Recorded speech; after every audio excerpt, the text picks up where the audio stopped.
اللہ جب کسی سے ناراض ہوتا ہے رزق نہیں چھینتا، آب و دانہ بند نہیں کرتا، سورج کو حکم نہیں کرتا کہ اس کے آنگن میں روشنی نہیں پھیلانی، چاند کو نہیں روکتا کہ تیری کرنیں اس کے ویڑے میں نہیں پڑنی چاہیے، بلکہ اللہ جب کسی سے ناراض ہوتا ہے سجدوں کی توفیق چھین لیتا ہے۔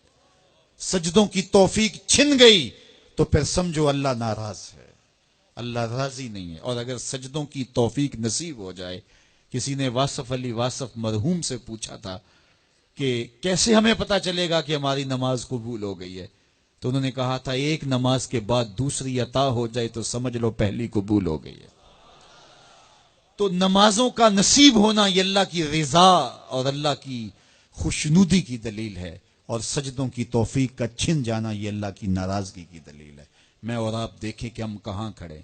دیکھیے دولت تو کفار کو بھی ملتی ہے، اللہ دولت اسے بھی دیتا ہے جس سے راضی ہے، اسے بھی دیتا ہے جس سے نہیں راضی، لیکن سجدوں کی توفیق اسے ہی دیتا ہے جس پہ وہ راضی ہے۔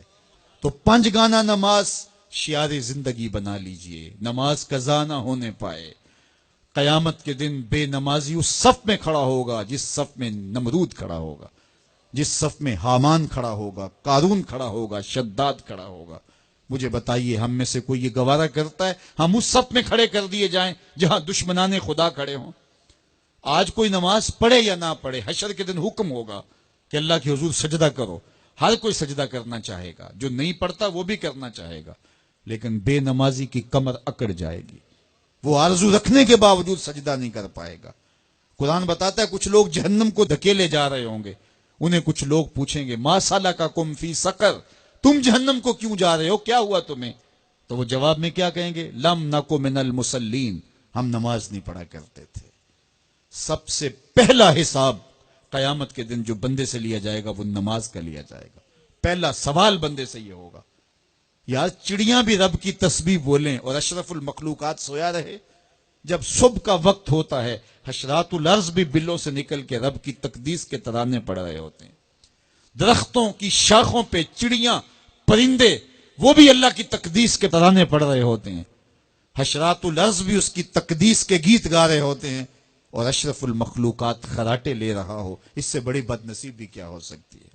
آئیے 5 گانا نماز شعار زندگی بنا لے۔ اس مجلس میں اگر کوئی بے نمازی ہے تو آج عزم مصمم کر کے یہاں سے لوٹے کہ آج کے بعد نماز نہیں چھوڑوں گا، اور اگر آپ 5 گانا نماز کی عادت رکھتے ہیں تو آپ کو مبارک ہو، لیکن یہ عزم کر کے جائیے اپنے گھروں میں، اپنے اعزاء و اقرباء اور اپنے دوستوں میں اس زور سے تلقین اور تاکید کریں گے نماز کی کہ وہ پکے نمازی بن جائیں گے۔